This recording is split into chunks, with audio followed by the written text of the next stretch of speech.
வங்கக்கடலில் நிலவி வரும் ஆழ்ந்த காற்றழுத்த தாழ்வு மண்டலம் சென்னையிலிருந்து சுமார் 780 கிலோமீட்டர் தூரத்தில் மையம் கொண்டுள்ளது. இது மணிக்கு 6 கிலோமீட்டர் வேகத்தில் நகர்ந்து வருகிறது. இதனால் கடலோர மாவட்டங்களில் மழைக்கான வாய்ப்பு எப்படி இருக்கும் என்பது பற்றி வரைகளை விளக்கத்துடன் தெரிவிக்க இணைகிறார் எமது சிறப்பு செய்தியாளர் Salim. Salim sir, over to you. இன்னைக்கு சண்டே ஈவினிங் வெளியில போலாமா வேணாமா, கொடையோட போகணுமா, என்ன நிலவரம் சார்? பாமர மக்கள் எல்லாமே என்ன கேட்குறாங்க அப்படின்னா, இது நம்ம தமிழ்நாட்டுக்கான புயலா அல்லது ஆந்திராவிற்கான புயலா அப்படின்னு சொல்லி கேட்குறாங்க. இது நம்ம தமிழ்நாட்டுக்கான புயலே அல்ல, இது ஆந்திராவிற்கான புயல். ஆந்திராவில் கரையை கடக்க போகிறது. தமிழ்நாடு அந்த கடலோர பகுதியிலிருந்து கொஞ்சம் தள்ளி அது பயணிக்கிறதுனால இங்கே மழை எப்படி இருக்கும் அப்படின்னு சொல்லி ஒரு எண்ணம். அது மட்டும் இல்லாமல் ஸ்கூலில் படிக்கிறவங்கலாம் ஸ்கூல் லீவ் விட்டுருவாங்களா அப்படின்னு சொல்லி செய்தியாளர்கள் வெளியே போனாலே விசாரிக்கிறாங்க. அந்த அளவுக்கு மழை இருக்காது அப்படின்னு தான் சொல்லணும். இப்போ ஏற்கனவே நம்ம பார்த்தோம் அப்படின்னா கூட பல மாவட்டங்களுக்கு கனமழை எச்சரிக்கை தான் கொடுத்துருக்காங்க. கனமழைக்கு மேலே இருப்பது மிக கனமழை, அதுக்கும் மேலே ஒரு எச்சரிக்கைன்னா அது அதி கனமழை. அந்த மாதிரி எதுவும் இல்லை, கனமழை எச்சரிக்கை தான் கொடுத்துருக்காங்க. ஸோ ஸ்கூல் லீவ் விட வாய்ப்பு இல்லைங்கிறதும் வானிலை ஆர்வலர்களுடைய கணிப்பாக இருக்கிறது. எனினும் அரசாங்கம் என்ன சொல்லுவாங்க, மழை எப்படி இருக்கும், அதெல்லாம் வச்சு நம்ம பார்க்க வேண்டியிருக்கும். இதெல்லாம் ஒரு பக்கம். சரி, நம்ம இப்போ சேட்டிலைட்லேருந்து அந்த இமேஜஸ் எல்லாம் எடுத்து சூப்பர் கம்ப்யூட்டர்ஸுக்கு கொடுத்து அந்த கணிப்புகள் எப்படி இருக்குது அப்படிங்கிறத நம்ம பார்க்க போகிறோம். நம்ம எல்லாருக்கும் தெரியும், இங்கே ஒரு சிஸ்டம் உருவாகி இருக்கிறது. அதை கொஞ்சம் அப்படியே உங்களுக்கு ஹைலைட் பண்ணி காட்டுறோம். இங்கே பாருங்கள், அந்த சிஸ்டம் எப்படி இருக்கிறது அப்படிங்கிறத நம்ம முதல்ல பார்த்துருவோம். இங்கே நமக்கு ஒரு சர்க்கிள் தெரிகிறதா? காற்றழுத்த தாழ்வு பகுதியிலிருந்து காற்றழுத்த தாழ்வு மண்டலமாக அது வலுப்பெற்று விட்டது, புயலாக மாறிடும் அப்படின்னு சொல்கிறாங்க. அது டெக்னிக்கலாக பார்க்கும்பொழுது, அதாவது அந்தமானுக்கும் நம்ம தமிழ்நாட்டுக்கும் நடுவில் இருந்தாலும் அது பயணிக்கும் திசை என்பதை நாம் பார்க்க வேண்டி இருக்கும். இப்போ பாருங்கள், அது பயணிக்கும் திசையை பற்றி பார்க்கணும் அப்படின்னா நாம் இப்போ அந்த கம்ப்யூட்டர் கணித்திருப்பதை சற்றே ஓட்டி பார்த்தோமாயின்னு தெரிந்துவிடும். நிலவரம் என்ன அப்படின்னு சொல்லி ஞாயிற்றுக்கிழமை 26ஆம் தேதி நாம் தற்பொழுது பார்த்து கொண்டிருக்கோம். 2025 அக்டோபர் மாதத்தில். இப்போ இன்று இரவு கணிப்புகள் எப்படி இருக்குது, அது எந்த பக்கம் நகர்கிறது என்பதையும் நாம் தெளிவாக பார்க்கலாம். இங்கே பாருங்கள், அது நகரும் திசையை நோக்கி நாம் அப்படியே ஒரு ஏரோ மார்க் போட்டோம்னா அது ஆந்திரா போகுது பாருங்கள். அது நம்ம தமிழகத்தை நோக்கி வரவில்லை. சென்னைக்கு அருகே அதனுடைய தாக்கத்தினால் ஏற்படக்கூடிய அந்த மழை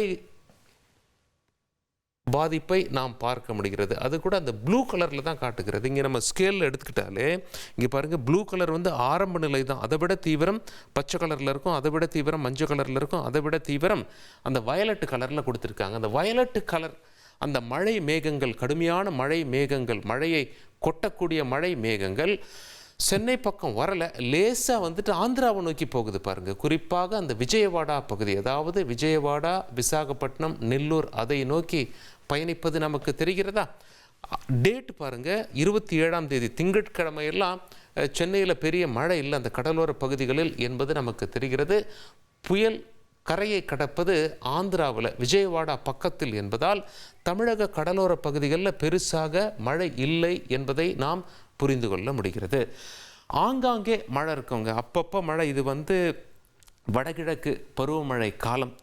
அதாவது முதல்ல தென்மேற்கு பருவமழை இந்த டைரக்ஷன் கேரளாக்கெல்லாம் கொடுத்துட்டு அப்படி போய் ஒரு ரவுண்ட் அடிச்சுட்டு வடகிழக்கு திசையிலிருந்து வரும் காரணத்தினால் அது கொண்டு வரும் மழைக்கு வடகிழக்கு பருவமழை என்று பெயர். நம்ம தமிழ்நாட்டுக்கு தீபாவளி சீசனில் அந்த பருவமழையிலிருந்து தான் அதிக மழை கிடைக்கிறது. இந்த நேரத்தில் புயல் உருவாகி இருக்கிறது.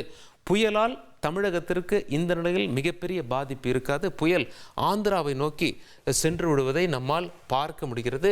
எனவே இந்த புயலால் நாம் அச்சப்பட தேவையில்லை. அலர்ட் கொடுத்துருக்கிறது கனமழை அலர்ட் தான் கொடுத்துருக்காங்க. மிக கனமழையோ அதிக கனமழை அலர்ட்டோ இல்லை என்பதால் பெருசாக கவலைப்பட வேண்டியதில்லை. எந்த மாவட்டத்தில் உள்ளவங்க கொஞ்சம் உன்னிப்பாக பார்த்துக்கணும் அப்படின்னு சொன்னால் திருவள்ளூர், ராணிப்பேட்டை இந்த மாவட்டங்கள்லாம் ஆந்திராவை ஒட்டி இருக்கிறது. ஆந்திராவை ஒட்டி இருக்கும் காரணத்தினால் அந்த மாவட்டங்களில் சில தாக்கங்கள் இருக்கலாம். சென்னையை பொறுத்த வரைக்கும் விட்டு விட்டு மழை பெய்யக்கூடும்.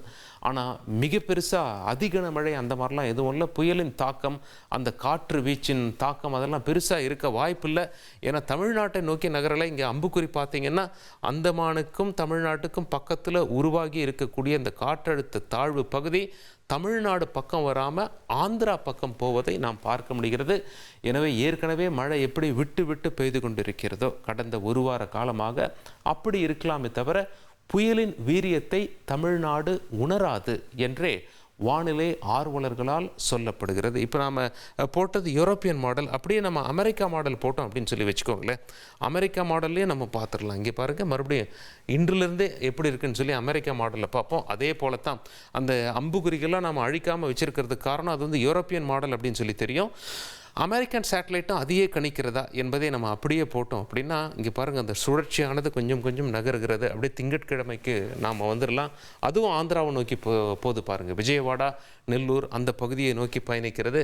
அப்படியே 28ஆம் தேதிக்கு நாம் வந்தோம்னா அது ஆந்திராவில் தெளிவாக காட்டுகிறது. அதனால் ஐரோப்பிய மாடலாக இருந்தாலும் அமெரிக்க மாடலாக இருந்தாலும் 2 சேட்டலைட்டுகளுமே, அந்த சூப்பர் கம்ப்யூட்டர்களுமே இது ஆந்திராவுக்கான புயல் என்று தெளிவாக சொல்கிறது. வானிலை ஆய்வு மையமும் அப்படி தான் சொல்லியிருக்காங்க. தமிழ்நாட்டு மக்கள் கடலோர பகுதியில் இருக்கவங்க அச்சப்பட தேவையில்லை.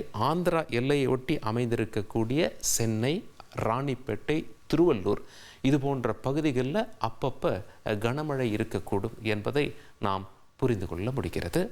நன்றி சலீம், உங்கள் விரிவான தகவல்களுக்கு. உங்கள் தந்திவன் தொலைக்காட்சியில் வீர ஆஞ்சநேயா தினமும் காலை 8 மணிக்கு காணத் தவறாதீர்கள்.